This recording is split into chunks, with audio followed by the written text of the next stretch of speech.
Hey, hey, check, check.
Good afternoon, everyone. I'd like to welcome you all to Memorial Hall at the City. My name is Donald Mitchell, and it has been my privilege and my joy to support the Municipal Accessibility Advisory Committee over the past year. To my left, sitting down, is Councillor Neil. He will also be involved in today's awards ceremony, and sitting next to him is City Staffer Julie Salter-Keene, who represents the City handling the accessibility portfolio. At this point, I just want to double check that everyone is comfortable engaging right now, that there's no accommodation or any move that we need to make for anyone. And with that said, Sego Ani Buju Wicheya Kwekwe. As the chair of the Municipal Accessibility Advisory Committee of the City of Kingston, I offer these words in the spirit of this gathering. Let us bring our good minds and hearts together as one to honor and celebrate these traditional lands as a gathering place of the original peoples and their ancestors, who were entrusted to care for Mother Earth since time immemorial. It is with deep humility that we acknowledge and offer our gratitude for their contributions to this community, having respect for all as we share this space now and walk side by side into the future. So to begin with the format for the day, I just thought I'd give everybody just a little touch of how things will unfold. So the first thing I'd like to mention is that this is the first time the event is being live streamed. Also, we will be beta testing live closed captioning of this event. So we ask that you please bear with us if there are any technical glitches. If you are joining us online, please consider engaging on Twitter using the hashtag AccessibilityAwardsYGK. Now, in terms of housekeeping, this one's always an important one, but there are washrooms on the main floor of the building, and should you require a fully inclusive washroom, there's one in the basement of the building, so you would take the elevator down to the basement level. If you need any additional help, there's the front desk that can help you, or any of the city representatives in the room would also be willing to help you. Our featured special guest speaker is Nick Foley, and Councillor Neil will help introduce that part of our program today later. Mayor Patterson will be joining the celebration for the presentation of the awards, and all nominees will be presented with their certificate of achievement, and that's approximately at 2 p.m. that we'll be moving into that portion of the program. And there will be a reception that follows after the awards for everybody to be able to engage and intermingle. So, what are the Kingston Accessibility Awards?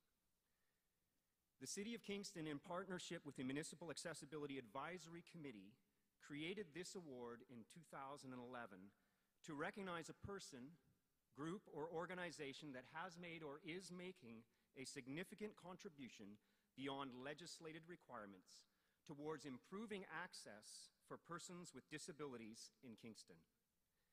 The award was established in recognition of the United Nations International Day for Persons with Disabilities, which is held on December 3rd of each year.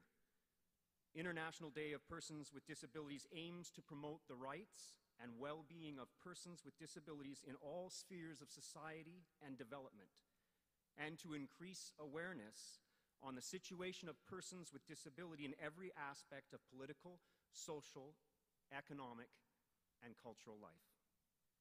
The theme for this year's International Day for Persons with Disabilities is empowering persons with disabilities and ensuring inclusiveness and equality.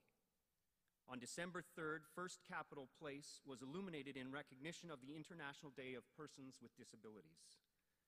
At this point, I just wanted to take a moment just informally to step further into ensuring inclusiveness and equality, and just talk about my experience over the last 4 years of being on the Accessibility Committee. Every day there are a number of individuals for the City of Kingston that work very hard. Directors of departments such as Luke Falwell, people who design parks, Neil Unsworth, and other individuals, including Julie Salter-Keene, Councillor Neil, and the MAC committee itself, and all of their representatives that work every day in all the work that the city does to try to build and foster a more inclusive, City.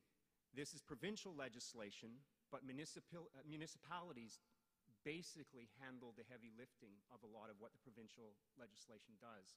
So I just wanted to take a moment to recognize that not only do we recognize it on December 3rd, but every day your city is working towards building a more inclusive world.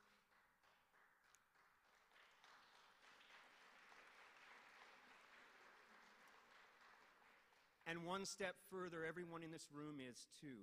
So I want to congratulate all of you and those that were not able to make it today, that are not in this room, that Kingston, in my opinion, from a 4-year perspective and in the opinion of others I've heard across the province, when I started on the committee, we had used somebody else's facility design standards, and now we're leading the pack in terms of creating our own. And I think that's a huge example of the accomplishment of city staff, the city itself, and all of the volunteers and yourselves for really pushing this forward. So, with that said, I'd like to discuss the actual awards themselves and the categories. So, the City of Kingston's Celebrating Accessibility Awards will be presented in 8 categories. Built environment, a building interior or outdoor space designed or renovated to eliminate barriers and or enhance access for people with disabilities. Customer service, an organization, business and or individual who are leaders in providing exceptional customer service to persons with disabilities. Education, a teacher or individual who demonstrates enthusiasm, innovation, and commitment in creating an accessible learning environment. Employment, an organization, business and or individual who demonstrates flexible and respectful integration of people with disabilities into their workforce. Recreation, an organization, business and or individual who creates welcoming and inclusive recreational opportunities by eliminating barriers to participation. Volunteer, a volunteer who makes significant contribution to improving access and community involvement for people with disabilities. Youth, a volunteer, youth 25 years or younger, who makes an outstanding contribution to increase the active engagement and participation of people with disabilities.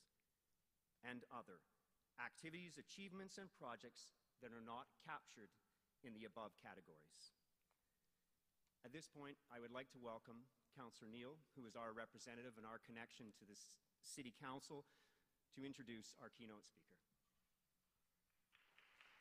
Thank you very much.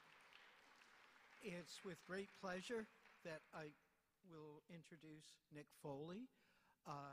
Nick is the founder of Good Sport, the nonprofit organization Move for Inclusion, and is a co-founder of We Be Us.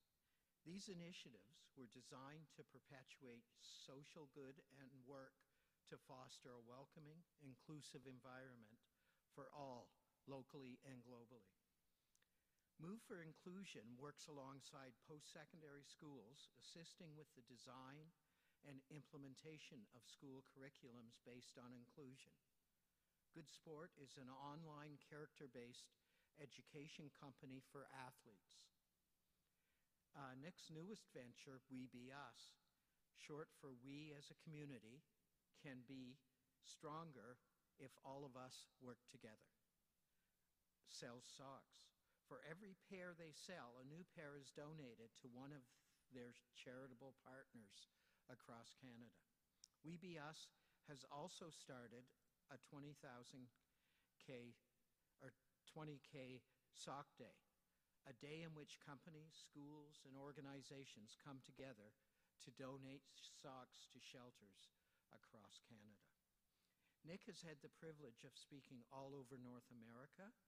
In 2015, Move for Inclusion took Nick from coast to coast on a bike trip from Victoria, BC to St. John's, Newfoundland, stopping at various locations along the way to speak about inclusion of all people without bias.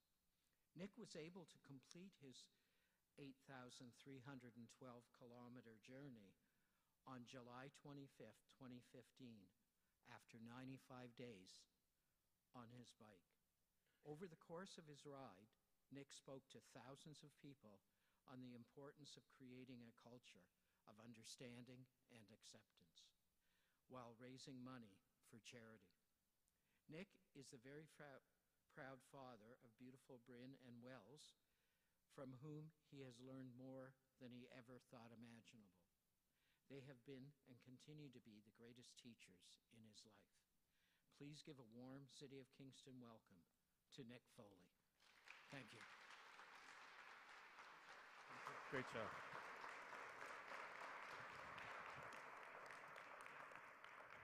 Well, good afternoon. It's always so awkward for me to hear that introduction because I sit on the side and I think to myself, yeah, I wrote every word of that, right? So it's not even really that big of it. I'm just like, oh, yeah, this is awkward. So you've run out of places to look. So I'm very, very excited and humbled and happy to be here with you today. Actually, this is a bit of a homecoming for me. I used to live in Kingston.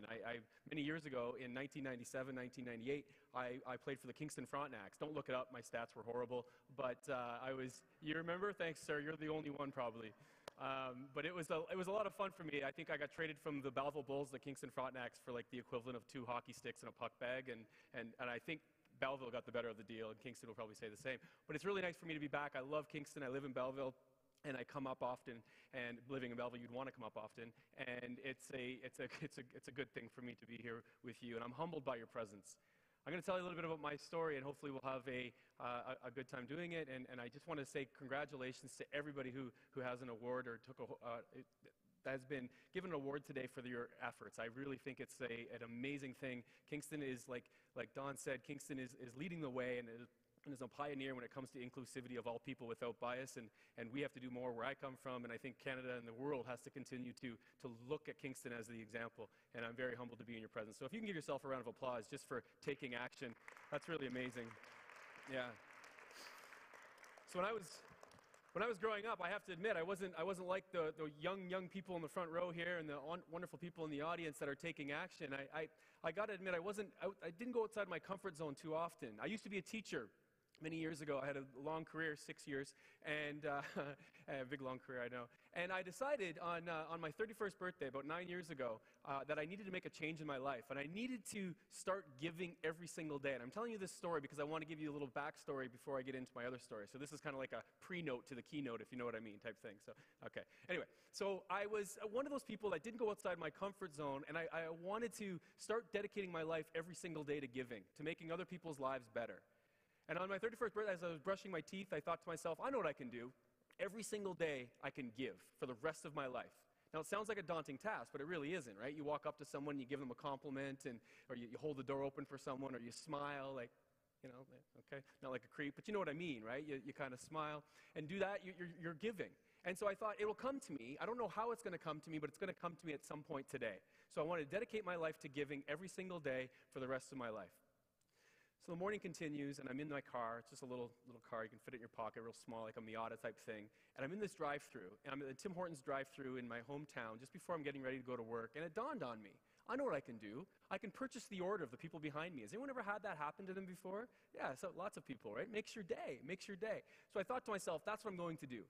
I'm going to purchase the order of the people behind me. I'm going to feel good about myself, and it's going to be good. But I wanted to give myself a criteria. And my criteria was this, 2 things. Number 1, and it's simple. Number 1, wherever I am, 100%, I am all in. Nothing halfway, nothing mediocre, nothing halfway. Everything that I can do, every value that I have, money, time, effort, whatever I can afford, I am 100% all in. The second criteria that I wanted to give myself was I didn't want to be influenced by anybody. And what I mean by that is I didn't want to see like those high school kids, right? They're singing that song, "This is my fight song." Probably not a good song anymore. Okay, good to know. And I'm thinking to myself, I don't want to buy for them. They probably peed on my lawn coming home from a party or something, right? You know what I mean? Everyone's like, yeah, no, I know those kids. But I didn't want to be influenced by anybody. So I decided I wasn't going to look in the rearview mirror, and I was going to give myself 100% all in, nothing halfway. I go up to the window, and I said, "A medium regular coffee, please." She said, "That'll be $1.77, sir." And I drove up, and I paid for my order. Before she shut the window, I said, "Excuse me, miss." She said, "Yeah." I said, "I'd like to purchase the order of the people behind me." And she said, "Okay, let me calculate the total."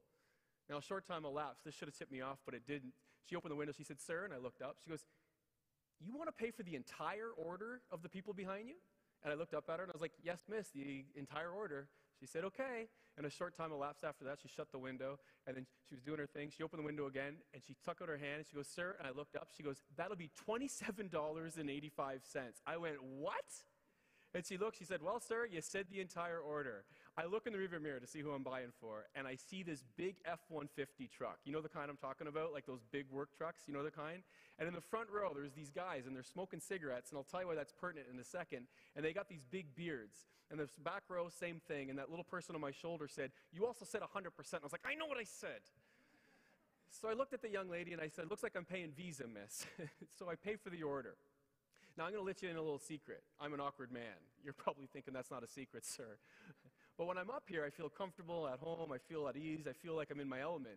But when I meet people for the first time, or if I haven't talked to you, or I talk to you one-on-one, I stammer over my words. I speak even faster than I speak now. And I'm not very good at picking up social cues or understanding when I'm supposed to respond. I'll give you an example. When someone says, thank you, what's a common response? Someone says, thank you. What's a common response? You're welcome, absolutely. I love the kids putting up their hand, right? Well done, teachers. My kid, ah! You know what I mean, just yelling. You're welcome, like that song from Moana. Anybody, you ever watch Moana? Yeah, absolutely. I love that movie. My daughter and I watch it every single day. It's my favorite movie. You're welcome. If you don't know, you should know. But here's the thing. I'm not very good at saying you're welcome. So I like to just do things anonymously and go on my way. So I purchased the order, and I went on my way thinking I'd never see these people again. I was wrong. I'm in my little car. It's 5:30 in the morning. I'm a perpetual early riser, and I'm sitting at this red light waiting to go left, right? Waiting to go left, to go to my school. And I'm sitting at this car when this truck that I bought the order for comes in behind me, and they come in hot. They start beeping the horn, and they're beeping, and they're pointing out the window like, thanks a lot, man, thanks a lot. And they're pointing out the window, and I remember looking in the rearview mirror being like, not a problem. Please stop beeping the horn. This is embarrassing. But they weren't having it, right? So they pulled in reverse. They pulled in beside me. I'll never forget. The guy, he looks at me. He's like, what? No. I remember looking at him being like, not necessary, bud, we're good. But he wasn't having it. He wasn't having it. So he was persistent, right? He was like, wind it down, wind it down. So I decided to wind down the window. And the whole time that he was talking to me. And he sat there and he's like, thanks a lot, man, thanks a lot. But the entire time that he was talking, he had a cigarette in his mouth. And it looked like a little rat tail. It was literally looking at me. He was going, and I'm thinking to myself, as I'm staring at him, I'm like, how is that staying in his mouth? Like, I've never smoked a day in my life other than the obvious reasons that it's disgusting, gross, and all that stuff, but I just never have. Sorry if that was aggressive. Well, you know what? I'm not that sorry. I'm trying to save your life. But here's the thing. I've never done it. So I had no idea how it was staying in his mouth. So I'm staring at this guy, and all I'm doing is going like this. Right? And all I'm thinking, but he has no idea. All he's seeing is this awkwardness. So he continues to talk. And as I mentioned at the beginning of this presentation, I'm not very good at picking up social cues. So when someone says, thank you, I didn't even know what to say. So he kept saying, thank you, thank you, thank you. His buddy's crawling over him, saying the same thing, and then they stop talking. I know it's my turn to say something. I don't know what to say, and I look. I can't make this up, my friends. I look at the side, and it says construction. So I pause for a brief moment, and I say, okay, guys, keep on constructing things. Let's digress a little bit. Let's dissect this a little bit. Did you catch the wink? All right? Like when I was pointing, I wiggled one of these, and I was like, keep on constructing things. And I went, so here's a little pro tip for all of you that have just the first time you've ever seen me speak. Don't wink at people you don't know. All right? Just take it out of your repertoire. I'll never forget this guy's response. He literally looks at me and goes, looks at his buddy, and he's like, okay, man, we'll keep on constructing things. And I was left to my own devices, and I'm thinking to myself, oh, just say you're welcome. Guy behind me, wind down your window. And at this point, I'm like, this is the longest red light of my life, right? So I look over my right shoulder, and the guy simply says, thank you, thank you. And for once in my life, I got it right, and I simply said, you're welcome. And the light turned green, and I never saw them again. Thank goodness for that. My friends, I'm telling you this story for two reasons. One, I hope none of you have to purchase $30 Tim Hortons orders for strangers. I think that goes without saying. But the second and most important reason why I'm telling you this story is it took me 31 years to figure out what I'm trying to get you to understand now, is what they felt by my gesture of giving failed in comparison to how I felt by actually doing it. I'll say it again. What they felt by my gesture of giving failed in comparison to how I felt by actually doing it. I've got a great job. I am humbled by your presence, believe me. And I get to travel all over this great country giving different types of keynotes about the different things that we're doing and working on. And every once in a while, I have the opportunity to go to these different conferences. And at this one conference that I was at, actually in Kingston, they asked the question, why do people give? Why do people give? And everybody said the same thing. People give for selfless reasons. They give because it's the right thing to do. At that point, I put up my hand. I said, not me. They say, why do you give, Nick? And I said, I give for selfish reasons. I give because I like the way I feel when I make another person feel good about themselves. And what I've learned in my life, my young friends, is this. It doesn't matter why you give. What matters is that you do. So as we go through our journey here for the next 45 minutes and on our life after this event is over, I want you to ask yourself, how do you want to be remembered? Because I guarantee if you continue to give selflessly, you'll be happy that you did. It doesn't matter why you give. It just matters is that you did. Picture this, ladies and gentlemen. Picture this. You're sitting on the banks of the Pacific Ocean and you're scared. Your team is ready. You've waited 18 and a half months to get to this moment, and all you want to do is go home. You miss your wife, you miss your daughter, and for the first time in your life, you're thinking to yourself, perhaps maybe I've taken on a little bit more than I can handle. You're looking for inspiration anywhere that you can find it. All you want to do is quit. This is my best friend, Brad. That's not him. He's not in this slideshow anymore. Okay, so my best friend, Brad. This is live, streaming live. Hi, Mom. Here's the thing. My best friend Brad's the kind of person that you want to be around. He's the kind of person that just gets it in life. He's just really, really good at life. He's the kind of person when he enters a room, he completely lights it up. Does anyone know someone like that? Yeah, you know someone like that? Absolutely. You know someone? Absolutely. Good for you. Perfect. It's you. I love the confidence. But Brad's that person. Brad is that person. No, he is that person unequivocally. And he's the best person that I know.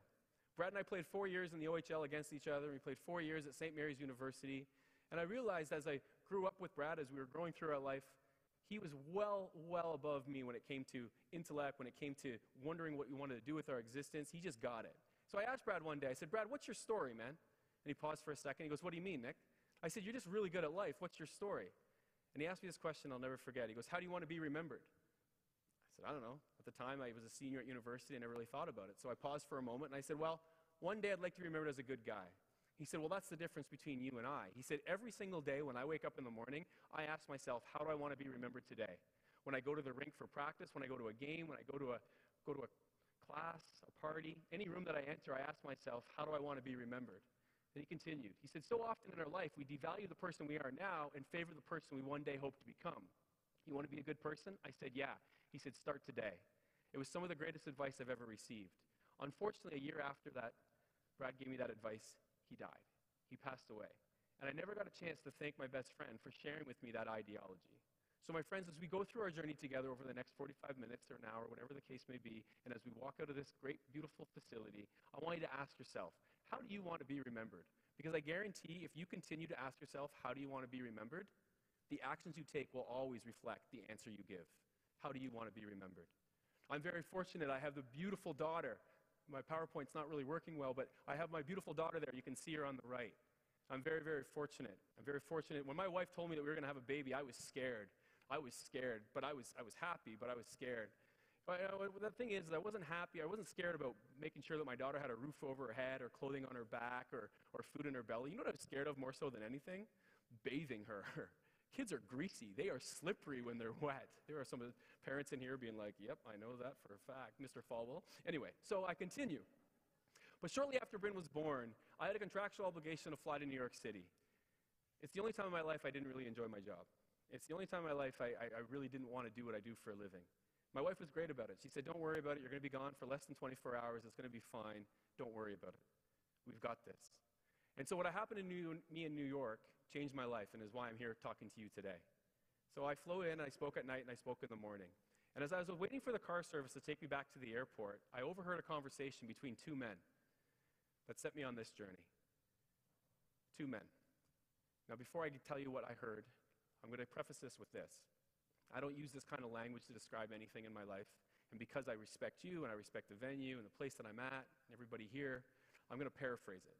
But I want you to get the understanding of the kind of discriminatory language that I overheard. First guy. My daughter's in a class with a bunch of kids. And some of those kids have severe learning disabilities. And you can tell that because they do things at such a slow pace, it's going to impede on my daughter's education. Because a teacher continues to partner my daughter up with those kids. If I had it my way, I'd stop it.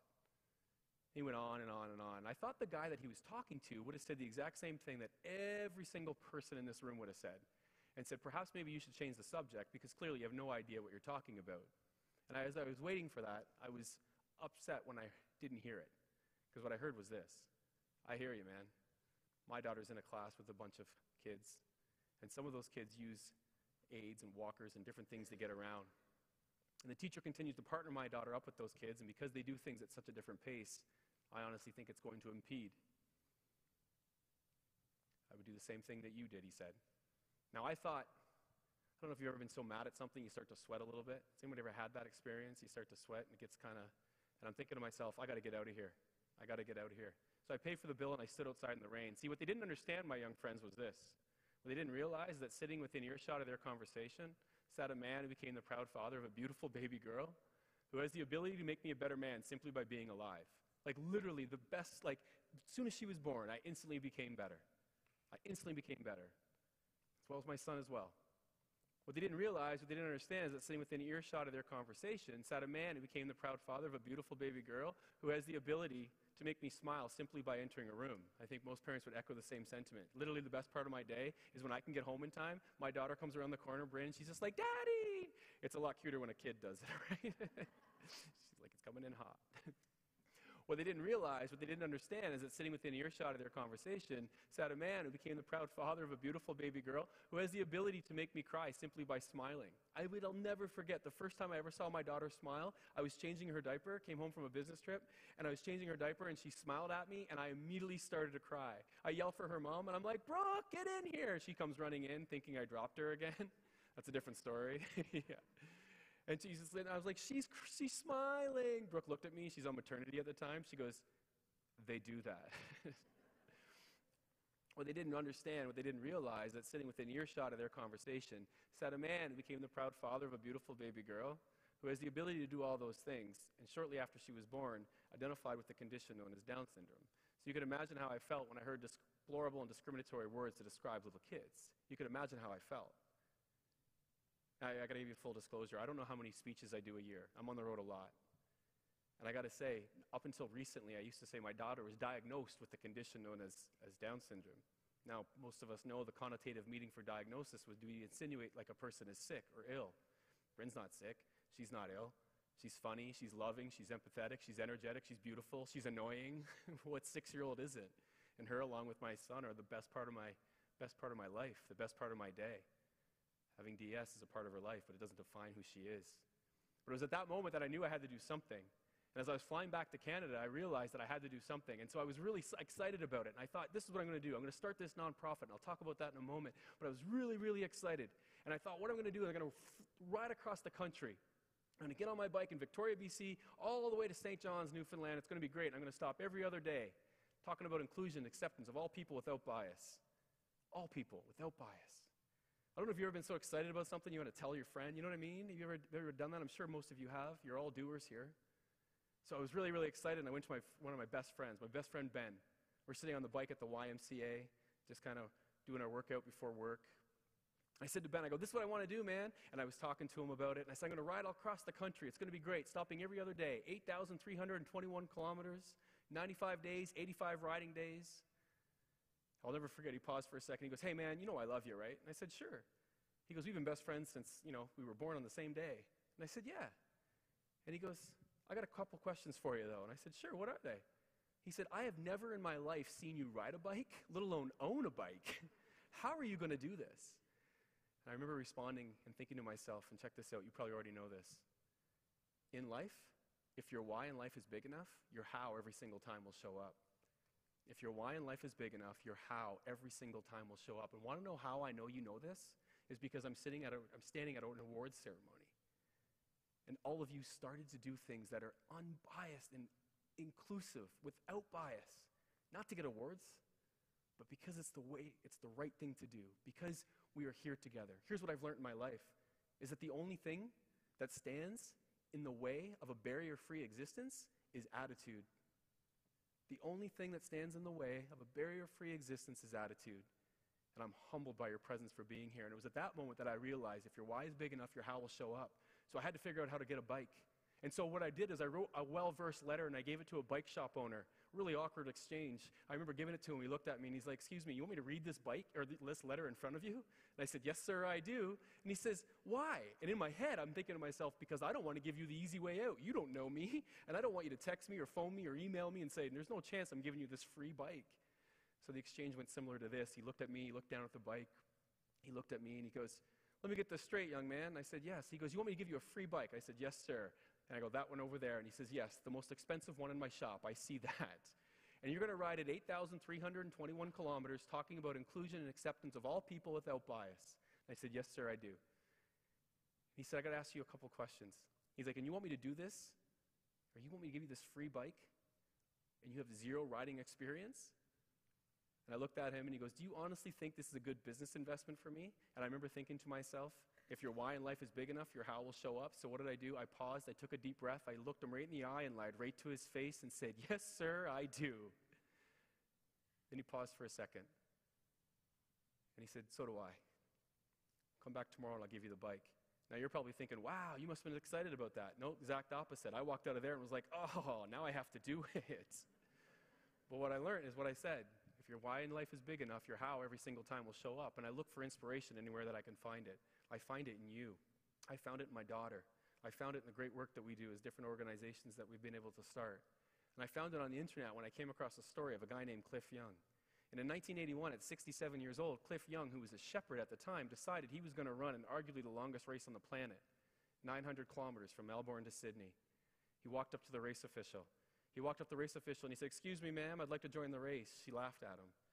She said, what are you wearing, sir? And he goes, I'm wearing a tilly hat and rubber boots. She said, I see that. Why? And he said, well, the tilly hat keeps my head dry and the rubber boots keeps my feet from getting wet. She said, look who you're going against. And he looks over to the starting line and everybody's stretching and they're all half his age, sponsored runners, Nike, things like that. Because you have no chance of winning and you might even get yourself hurt or worse. He said, well, if it's all the same to you, ma'am, I'd like to join the race. So he signs this waiver and he pays the fee. And he goes to the start of the race and everybody in the grandstand full of people, just like you, are all sitting there looking at him. And they all start to laugh. Everybody's murmuring under their breath. And then he starts to run. Cliff Young Shuffle, you can look it up. He starts to run just like this. And it's called the Cliff Young Shuffle. And as you can imagine, with this running stride, with this running pace, when he got to the first checkpoint, he looked around and everybody was gone. All the races were in their tents. All the race officials had gone home. Everybody was asleep. So what did Cliff do? He continued to run into the Australian night. When he got tired, he slept. When he got hungry, he ate. See, nobody told old Cliffy boy, you're supposed to run for 18 hours and sleep for 6. So the next day, when everybody who was racing against got up, they all wondered, whatever happened to Cliff Young? Not one of them realized that not only were they running for second place, they were losing the race and they lost it by 11 hours. 11 hours. Look at me, my friends. Never allow a person who hasn't done it tell you that it can't be done. That's why I love this group and I respect it so much, because you didn't worry about what the norm is. You went out of your way. You went out of your way to take action, to commit to a barrier-free existence. And I'm humbled by that. I'm humbled by that. You want to talk about full leadership? You want to talk about people taking action? Cliff had a little time to kill as he beat everybody by 11 hours. He had won $10,000 for winning the race. His response was, I'm a humble shepherd. I don't need that amount of money. So what did he do? He got 10 banknotes of $1,000 each, and he gave it to all the people who finished. All the people who finished. And then he gave his car to a charity that transports patients to their appointments. Talk about selflessness. Here's the big thing that I've learned in my life is that people always come up to and they say, I want to start something. I just don't know where to begin. And what I always say is if your why is big enough, your how will show up. And I'll give you an example. I was riding across the country and I was in Brooks, Alberta. It's a small little town just outside of Calgary. Maybe you're familiar, maybe not. Nice little place. And I said a speech and this kid came up to me.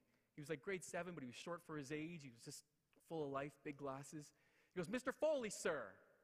And I remember looking at him. I go, yes, young man, just a vivacious young. You probably see it as a teacher, right? Yeah.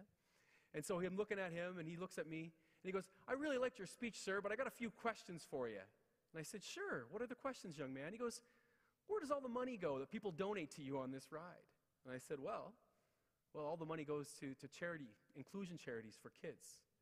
And he paused for a second, he said this, I'll never forget. He looked at me, he looked at his glasses, he looks, well then how do you subsidize the ride, sir? I remember looking down at him being like, pretty impressive word for a grade 6, right? So once I looked up the word subsidize, no, I'm just kidding.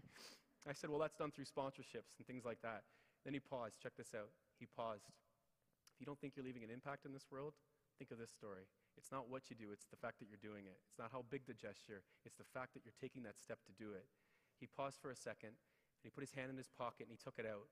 And he said, Mr. Foley, sir? And I said, yeah. He said, it's not much, but it's all I have. Can I give this money to you so more kids can feel included like me in school? And he gave me $1.40. I'll never, ever forget the way I felt that day. We raised $60,000 on that ride, and we delineated across the country to different inclusive charities. And the one thing that I remember, the one story that I talk about the most, is the story of this young man giving me $1.40. And you're walking examples of taking action, and I'm humbled by your presence. Walking examples of taking action, of understanding if your why is big enough, your how will show up, and understanding that not allowing people who haven't done it tell you that it can't be done. See, what I love about this group more so than anything, more so than most of the presentations that I give in this world, is that your aspiration principles align with your application principles. Your aspirations for the future align with what you do every day. Does that make sense to you? Your aspirations for how you want to see this world align with what you do every single day. Your aspirations align with your applications. And I'll give you an example of that working out and not working out so much in a household like mine. Not too long ago, I have a little daughter. She's 6. You've heard me talk about her, Bryn. She's in kindergarten. My son is 2. And when I come home, it's pandemonium. I got to say it, and I say it humbly. Like, my wife has them on a routine, and they're great. But when Daddy comes home, it's all bets are off.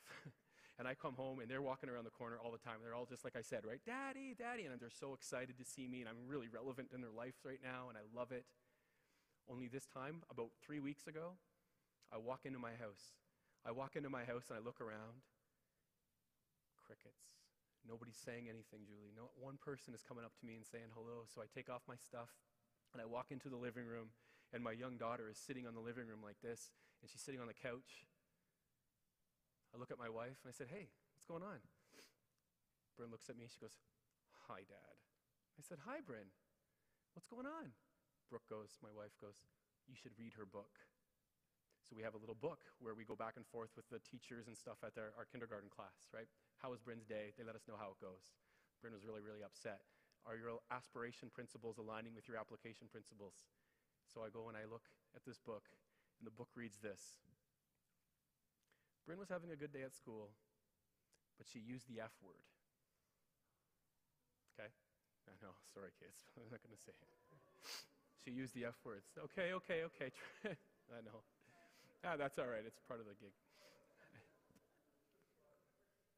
So I walk out. I think to myself, are our aspirations of my daughter never swearing, are they aligning with our application principles of what we do every single day? So I walk out and I said, Bryn, we have to go upstairs and we have to get ready for work. Or we have to get ready for bed, not work. You don't work, you're 6, that'd be illegal. Okay, so we have to get ready for bed. So we walk upstairs and Bryn's upset and my wife's following my lead. And I said, Bryn, do you ever hear Mommy and Daddy swear? She goes, no, Daddy. I said, do you ever hear Mommy swear? She's like, no, Daddy. I said, then why did you do it? And of course, the great answer is, I don't know, Daddy. I don't know. And she's a little upset. And I look at my wife and I say, Brooke, call the teacher. Give me the number. Brooke looks at me. She's like, it's 6 o'clock on a Tuesday night. I said, call her. She's fine. Bryn looks at me. She's like, Daddy, don't call the teacher. I'm like, Daddy's got to call the teacher. I call the teacher, and she's a kindergarten teacher, so she's made of rainbows and butterflies and everything that's awesome in the world. And she answers the phone, and I said, Miss Levesque, Christine, it's Nick Foley calling, Bryn Foley's dad. She goes, hi, Nick, how are you? And I said, I want to start by apologizing. I was a teacher. I know you do not want me to be calling you at supper time. I get it. I'm so sorry. She goes, it's okay. I'm like, but there's someone on the other line here that needs to talk to you, and she needs to be accountable for her actions. She goes, oh, okay. You're referring to I'm like, yes. And so I give Bryn the phone, and Bryn's looking at me, and she's trying not to cry. She's like, like this. She's like, Miss Levesque? And she's like, yeah. She's like, sorry for swearing. And Miss Levesque, she's like I said, she's just so great. And she's like, it's okay, Bryn. Tomorrow's a new day. Everything's going to be okay. So she gets off the phone. And as I get off the phone with Bryn gives me the phone back, and I walk with Miss Levesque. And I will say this as a caveat to the story. As I continue to talk to Miss Levesque, I'm like, I'm so sorry, Christine. She's like, Nick, it's fine. Things like that happen all the time. She's like, it's fine. She's like, I will say this, though. She's like, it was the lunch teacher that hurt her. And I said, yeah. She goes, we're having a bit of a laugh. And I said, why is that? She goes, well, she used it in the perfect context. And I said, really? She goes, yeah. She dropped her cucumber and looked and went, F. So I was like, oh, okay, great. So I walk back and I look at Bryn. I said, Bryn, I am so proud of you. I am so proud of you for stepping up. I'm so proud of you for taking accountability for your actions. She goes, thank you, Daddy. And I said, you're never going to use that word again. She goes, no. I said, you never hear Mommy use it, right? And she says, no. I go, you never hear Daddy use it, right? She goes, no. And I said, okay, chapter closed. We're going to move on. As I'm getting ready for bed, my son was out in the in the bedroom, and my wife walks out, and he throws a thing of nioxin, like a white, like cream, and throws it across the room. And it was a perfect shot because my wife walked out, it hit her right in the shoulder. And her response was, F. And Bryn was like, Mom! And I was like, Brooke! And everybody was like, so do our aspirations align with our application? The answer to that question is absolutely not. They're going to start. But that's what I want to say to you is thank you for that, because your aspirations align with your application. What you want to see for this world, you make part of your life on the everyday basis. And that's a humbling experience for a person like myself to come up and address a crowd that is taking action. Because what I've learned in my life is action always precedes inspiration. This is an example of it. I'm inspired by you because you took action. Action always precedes inspiration. It's a misconception to have it the other way around. As we continued with our journey,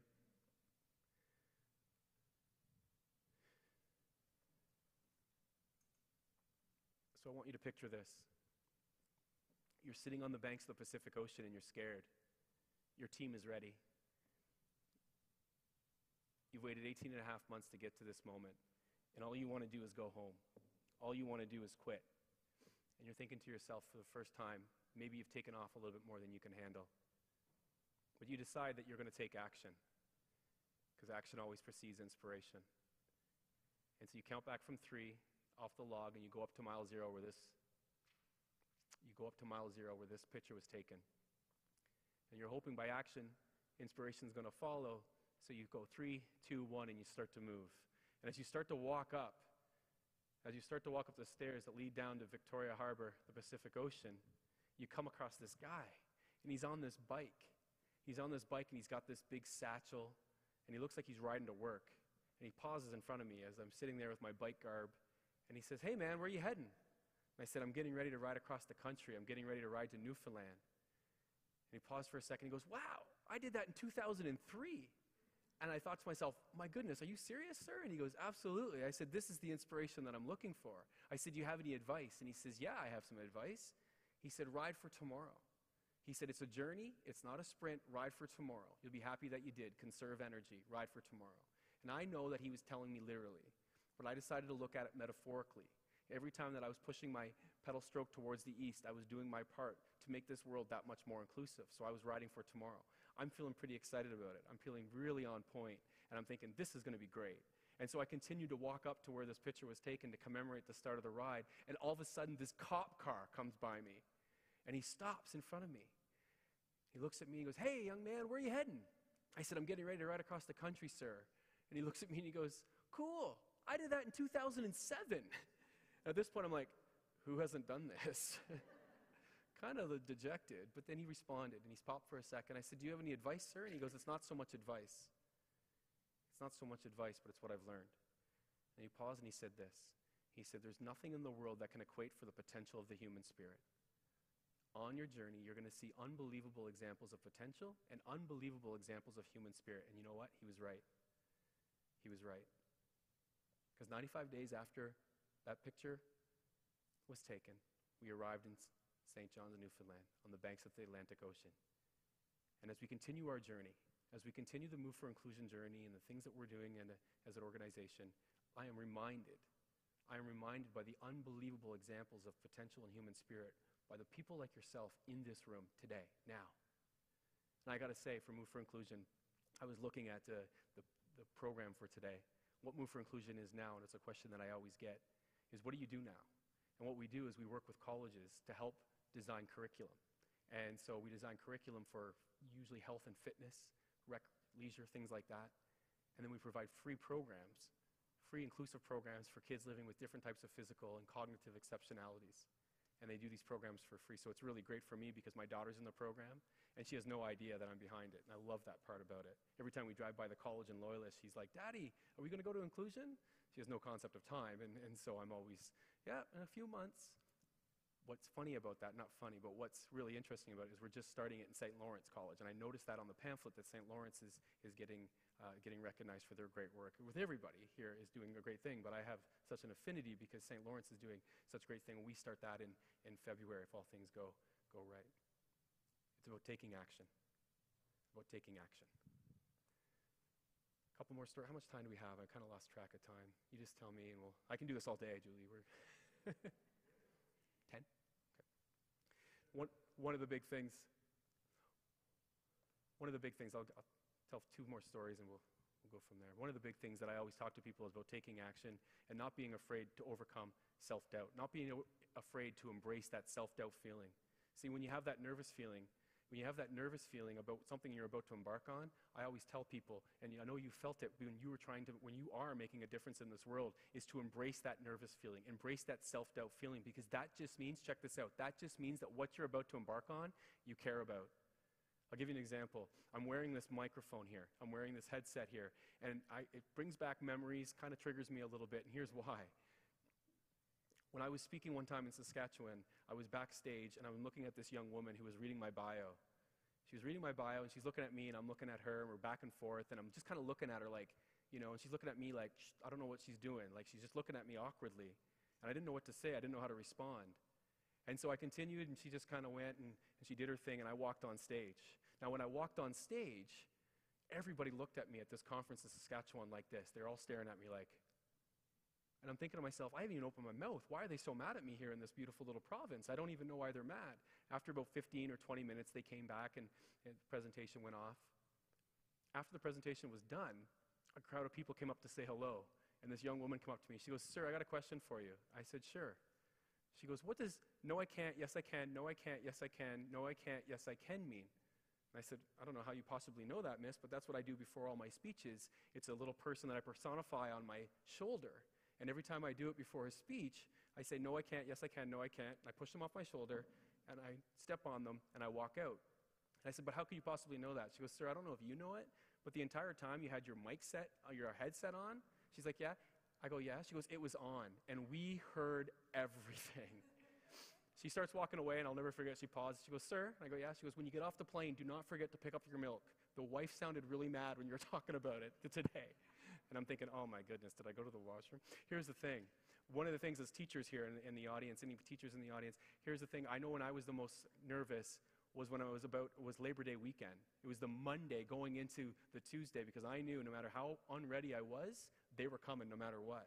And I remember that, but it's just because I embraced that self-doubt, because that self-doubt just means that what I'm about to embark on, I care about. And so I'm getting ready, and I'll never forget, I was doing my teacher's college in my hometown of Belleville. I did the college, I was doing my placement in Belleville. And I was working with this guy at a school in Centennial, it was called. And he says to me, "Hey man, you're teaching the class tomorrow." It was grade 12 philosophy, the last day before a long weekend. It was a Thursday afternoon. He goes, "You're teaching the class tomorrow," and I'm excited. I'm like, all right. So I go home and I wrote what I thought was the best lesson plan. You know the kind of lesson plans when you write them, you're just like, oh, nailed this. This is going to be great. So I wrote this great lesson plan, and I got to the school really, really early. And I'll never forget, I was sitting in an empty classroom. I was standing in front of this empty classroom, and nobody was there. And I was going back and forth being like, "Good answer, Jake. Well done, Cynthia. Okay, Nathan." And I'll never forget, it sounds awkward to hear, but I'll never forget how awkward it was, because I look over to the doorwell, and this gentleman who was the custodian, his name was John. He was working the night shift. He looked at me. He's like, "Hey, man." I'm like, "Oh, hey, John." I was like, "How long have you been standing there for?" And he's looking at, he's got this broom. He's like, "Long enough, man." And I said, "Well, maybe you have some advice. I've been here. You've been here many years." I said, "I'm teaching my first class today. Maybe you have some advice." And he says, "Well, what are you teaching?" I said, "I'm teaching grade 12 philosophy, the last day before a long weekend." And he paused for a second. He goes, "You're teaching grade 12 philosophy on the last day before a long weekend today?" And I said, "Yeah." He goes, "Say whatever you want, man. No one's going to pay attention to what you're saying." And then he left, and I'll never talk to him again about it. It was hilarious. So thanks for the pep talk. So I get to my classroom, and I write on the board, "As a leader, is it better to be feared or loved?" Half the class said feared, half the class said loved. Don't be afraid to embrace self-doubt. It just means that what you're about to embark on, you care about. Half the class said feared, half the class said loved. I was going up and down the aisles. It was going really, really well. And I thought, you know what? Throw the lesson plan out the window. Let's go with this. We'll pick it up on Tuesday. But around 5 minutes left in the class, I started to lose the class. Now, this is high school. You can't just pivot to something else. It's high school. I can't go from a philosophy lesson to a math lesson or something like that, as you can maybe in elementary. And so I started to lose the class, and I called these guys out in the back row. Jacob and Nathan, I'll never forget, both football players. I go, Jake, you got a problem, man? And he paused for a second. He goes, yeah, Mr. Foley, actually I do. I'll never forget thinking to myself, wow, they didn't teach you how to deal with 200-pound linebackers in teachers college, but I'll deal with it. I said, okay, why don't you share with us your problem? He said, I don't understand why you can't feel the fact that about 5 minutes ago, as you were walking up and down this aisle facilitating the debate, that the pen that you were chewing on exploded in your mouth and it's all over your face, and we're wondering when it's going to hit your white t-shirt, and it just did. And I had blue ink everywhere. I remember looking down at Cynthia sitting in the front row. She's the smartest young person in the class. I said, Cynthia, why didn't you tell me? And she goes, I was going to, Mr. Foley, but it was just so funny. The reason why I'm telling you this story, my young friends, is this. It doesn't matter. That self-doubt just means that what you're about to embark on, you care about. What you're about to embark on, you care about. Embrace that self-doubt. It just means that the journey you're about to start, you care about. I'll get out of here on this last final story. The most successful people in this world spell love the exact same way all you do. I'll say it again. The most successful people in this world spell love the exact same way all of you do. The exact same way these young, inspiring young people do in the front row. They spell love the exact same way in the third row too, brother. I see you in the third row. They spell love the exact same way as children, and they spell it like this. Let me take you back. I was in Saskatchewan working. And I was in Regina, and I had to fly across the country to Newfoundland. I had to fly across the country to Newfoundland, but I didn't want to go all the way across the country. I wanted to stop in my home in Belleville, so I got a flight to Toronto. And I got in my car and I drove home. It was about 2:30 in the morning. And I knew my daughter would be sleeping, but I wanted her to feel my presence. So I walked into her bed. As she was sleeping, I gave her a kiss and kind of tucked her in a little bit. And I put this little bear underneath her as she was asleep. I gave her a kiss, and I turned around to walk out so I can get in my car to get ready to go to New Brunswick. And as I walked out, I turned and I knocked over the lampshade. And I thought, oh no, and I go to pick up the lampshade. I look at Bryn, she's fast asleep, and I continue to walk out. And as I continue to walk out, I get to the end of her bed, and I hear, Daddy! And I look over, and Bryn is sitting up, and she goes, do you want to play? And I looked at her and said, oh no, sweetheart. I said, it's late at night. Daddy's got to go away on a trip. I said, but I love you, and I bought you this little bear. It says, welcome to Regina. And she's like, oh, thank you, Dad. I'm like, I'll see you in a few days. She's like, okay. So I give her a kiss, and I put her down. And I walk out the door. And as I'm walking to the door, I get to the doorwell to open it, and I hear, Dad! And I look over, and this time, Bryn is standing on her bed. She goes, do you want to play? And then I thought to myself, yeah, you know what? You have no concept of time. Let's do this. So I grab Bryn, and I go, and I'm taking her downstairs. She's on my shoulder, and I'm taking her downstairs, or on my hip, taking her downstairs. And as I'm going down the stairs, my wife, who is very pregnant with our son, is walking up the stairs. She goes, what are you doing? And Bryn's response was great. She goes, we're playing, Mummy. To which I echoed, I'm like, yeah, Mummy, we're playing. She knows who she married, so it's fine. So we sat down in the living room, and Bryn took out her favorite book, which is coincidentally not the one that I wrote for her, but that's a different presentation in itself.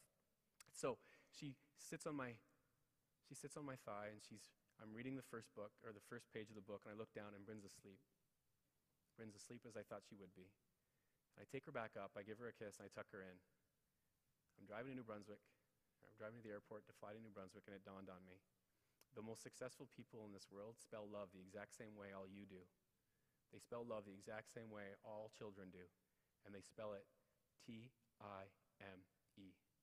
They spell it time. And with that, I want to say thank you so much for your presence, and I'm humbled by your time. My name is Nick Foley. You have been a great audience.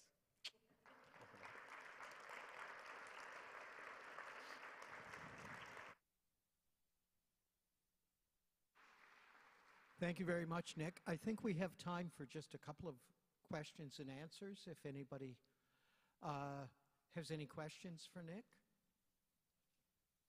Feel free. Any of the kids here have any questions? I don't want to put you on the spot. Oh, this lady right Too over late. here has a question. Here comes the mic. My daughter is 6. He asked, how old is my daughter? How old is your daughter? She's 6. And my son is 2. I didn't have to think about that. I knew the answer. I was just trying to think. Good question. Yes?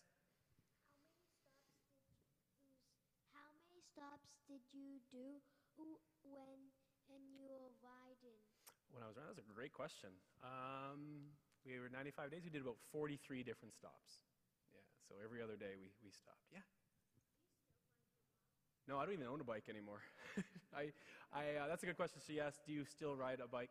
I got the bike given to me, and now, if you can believe it, I have the tire is turned into a coffee table, and the bike itself is hanging in my basement, and I don't ride bikes. I never really rode bikes before I started this journey. I just kind of did it for my daughter. Yeah. Good question, though. Yes, in the back. Oh, gentleman in the back. I know exactly what you're going through. I have our niece that was with autism and Down syndrome, and I know what you're going through. It's a hard life, you know, and she couldn't read, and she had an older sister, Riley, that used to speak for her, and she, you know, she never could feel comfortable. So now that Riley's not there with her most of the time, she talks good. Yeah. And, you know, that's the thing. You don't know what's going to happen. Well, you don't know what's going on in other people's minds, right? And that's just it, sir. And that's why we want to just make sure that you recognize, or we recognize, how important the work that you all do is.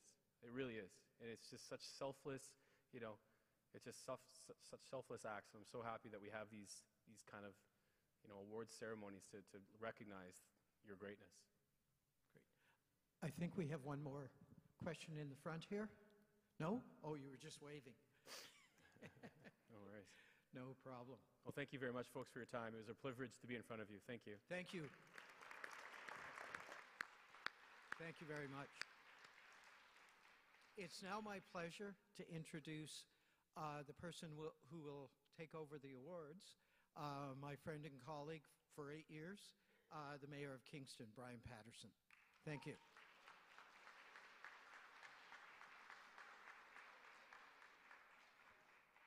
Well, thank you very much, Jim. And first, let me say it's an absolute honor to be here with all of you today to celebrate and to recognize some of the incredible work that continues to go on in our community to advance accessibility so that everyone feels included. But before we go any further, I just wanted to give a very special thank you to Nick. Nick, thank you so much for being here, being a part of our event today, and just your message and your vision for inclusion. It is so at the heart of what we want to be as a city and a community. So I just want to say thank you for your time. I mean, you were thanking us for our time, but I want to say thank you for your time. Thank you.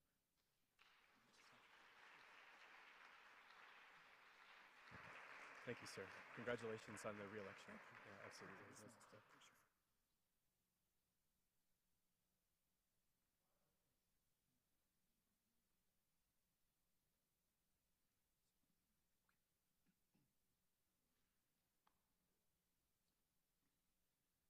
And with that, we will move on to announcing the nominees. We have a request that when the different nominees are announced, if you would mind standing up, and that way we can all appreciate everybody who has been nominated. As we said before, it was about going beyond legislative requirements, but there are a lot of people within the municipality of Kingston who are doing some incredible work, and so we just want to be able to recognize people. And when the winner's name is announced, if you wouldn't mind coming forward, and you can be presented the award by the mayor, and we will take your photo at that time as well. So moving on to the first award presentation. It was for Built Environment, and the nominees: Friends of the Spire, Bruce Hutchinson;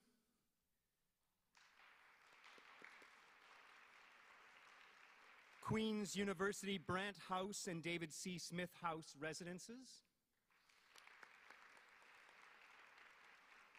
The Screening Room, Wendy Hewitt.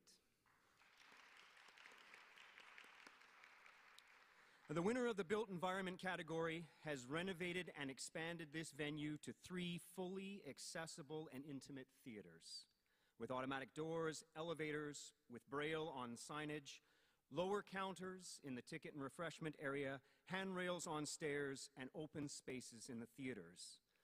The nominator praised the facility by saying, "In the age of big box stores and multi-theaters, Kingston's only independent movie theater has undergone a massive renovation to ensure accessibility for all. In a newly expanded and upgraded venue, this theater gives a venue for independent films and filmmakers and for the creative energies of Canadian and international arts communities, refreshing in any medium-sized city like Kingston. The winner, the Screening Room, Wendy Hewitt.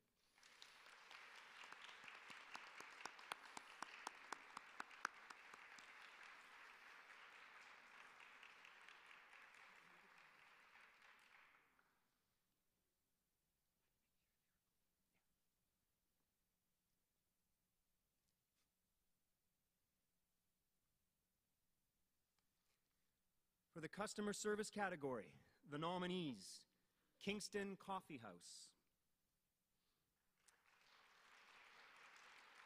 Mama Bear's Network for Access, Quarry Medical, Dr. John Nuttall and Foot Care Nurses. This winning initiative ensures that individuals who receive care are able to access an important medical service in the community by professional staff who are able to accommodate diverse needs. Staff arrange appointments with the same nurses to help ensure success, and so that a trusting therapeutic relationship can develop.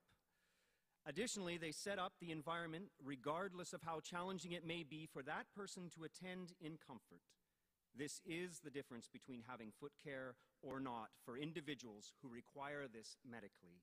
The winner, Quarry Medical, Dr. John Nuttall, and Foot Care Nurses.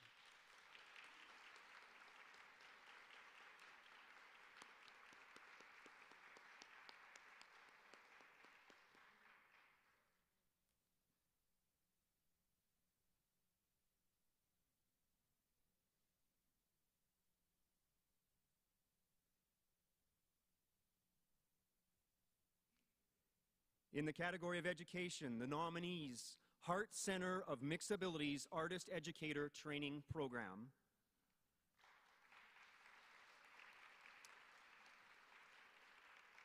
J.G. Simcoe Public School, Jennifer Ramsey, St. Lawrence College Community Integration through Cooperative Integration. The recipient of the Education Award has inclusively designed their program to augment the skills of professional artists and educators with arts interests, to ensure people with disabilities and those facing barriers have the opportunity to study, enjoy, and produce works in the arts throughout their lives and as they age. It fills a gap in arts educator training by accounting for the special pace, accommodation, and structure for training students with special needs regardless of age. The nominator stated that the arts are an area in which those with disabilities tend to be excluded. The HART program ensures full accessibility to this important aspect of a fulfilling life. The winner, Hart Center of Mixed Abilities Artist Educator Training Program.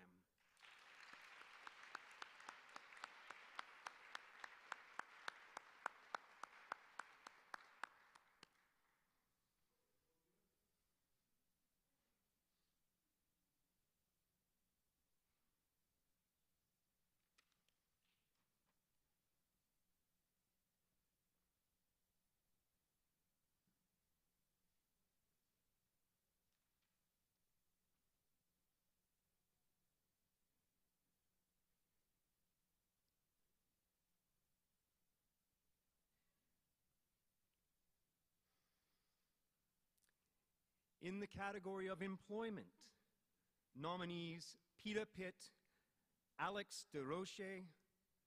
This location of Pita Pit has been an extremely inclusive employer. They recognize that people who have disabilities have just as much to offer a workplace team as anyone else, and are making a concerted effort to ensure that they have diverse and welcoming place of employment for people of all abilities. Efforts are being made to include individuals with disabilities in the workplace on a broader level. Seeing the value in having diverse workplace, including individuals with disabilities, the manager, Alex, has since advocated to create opportunities for individuals with disability in other Pita Pit locations across the province. The winner, Pita Pit, Alex DeRoche.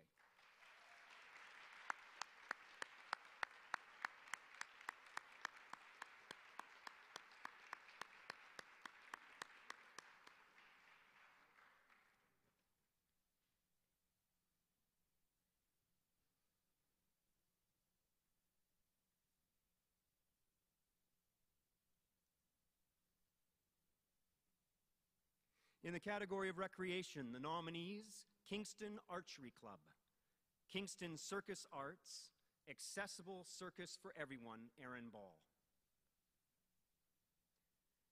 The winner of the recreation category runs a school where she teaches people of all abilities freedom of movement they never thought possible.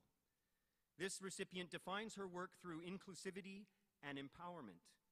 She writes a monthly column for the Whig Standard where she talks about her life as an amputee and some of the challenges she faces in everyday life. She is a powerful role model for everyone, showing that a disability does not need to be viewed in a negative way, but can be turned into a superpower. A quote from a nominator: "The world of circus in and of itself is an inherently innovative and creative discipline. I believe Erin is changing our perception of amputees, the disabled, and those differently abled, one circus act at a time." The winner, Kingston Circus Arts, Accessible Circus for Everyone, Aaron Ball.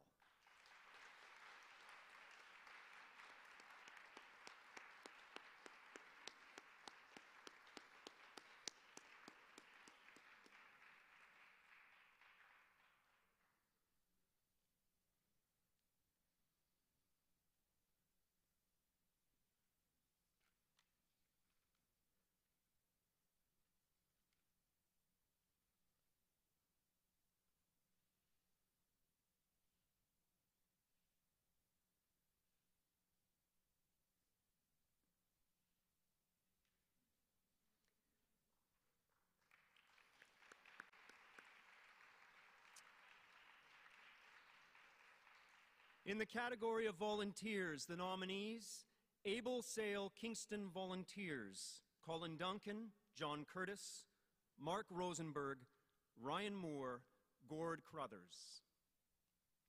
Kingston Elite All-Star Cheerleading, Team Volunteers and Coaches. These volunteers provide an opportunity for all to participate in a physically and mentally demanding sport in a way that includes and considers the participation of each individual team athlete on a regular basis, as well as in a large public event. Kingston Elite All-Star Cheerleading Team Electric has run every year since the 2013 season. Team members currently range in age from 4 to 35, including persons with sensory, mobility, and/or developmental disabilities. KE's Team Electric provides opportunity for physical education, recreation, teamwork, and social interaction with each other as teammates and the athlete volunteers in a fun atmosphere. The winner, Kingston Elite All-Star Cheerleading Team Volunteers and Coaches.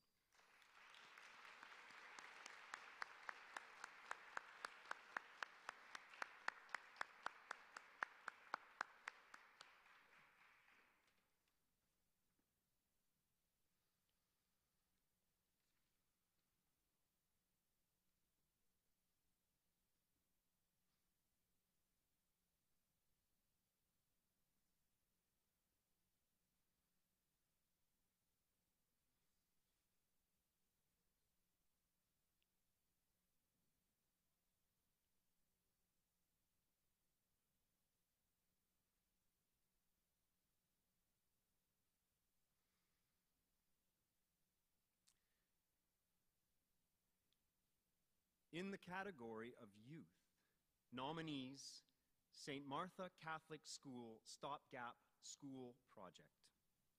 Last year, St. Martha's students raised money for the Stopgap Foundation through a milkshake fundraiser.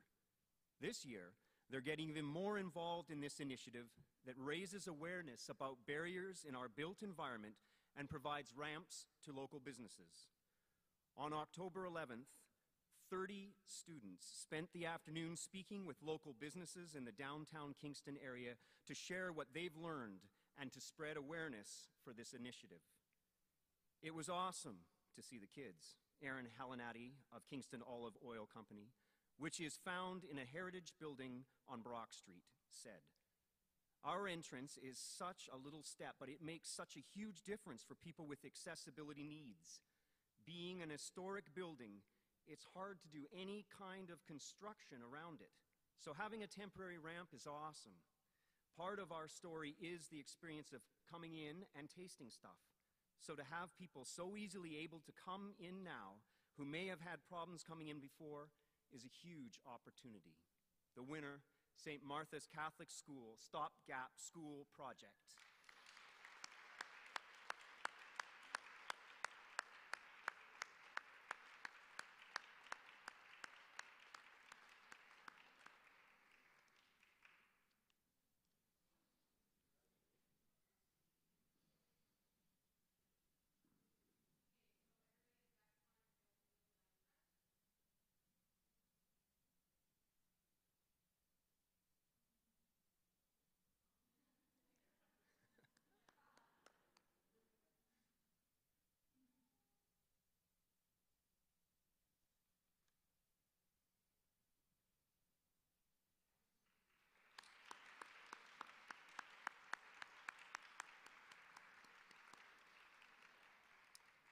And the final category for this year's awards, Other.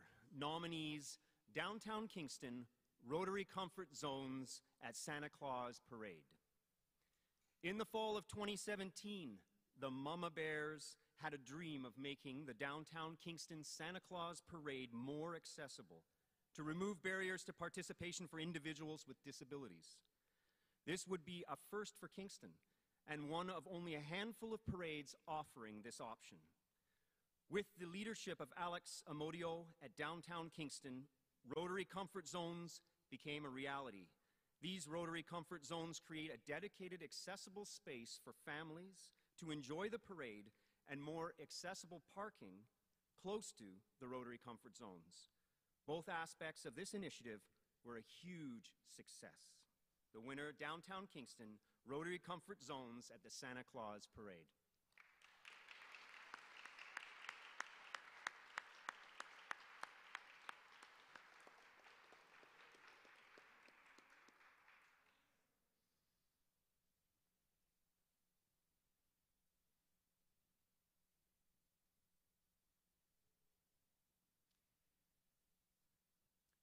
This concludes the formal portion of our program for today's awards. I'd like you to give a round of applause to all those nominees again, and all of the nominees will receive a certificate from the City of Kingston, so if you haven't received that yet, you're welcome to come up and engage with Julie Salter-Keen.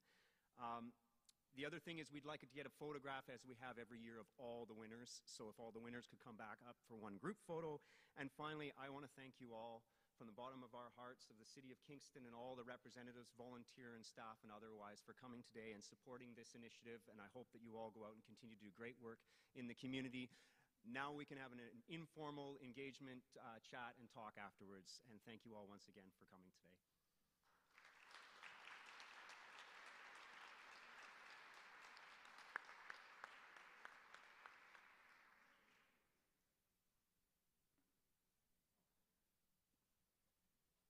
I'm supposed to formally direct you all to coffee and tea, and so you can all line up behind me and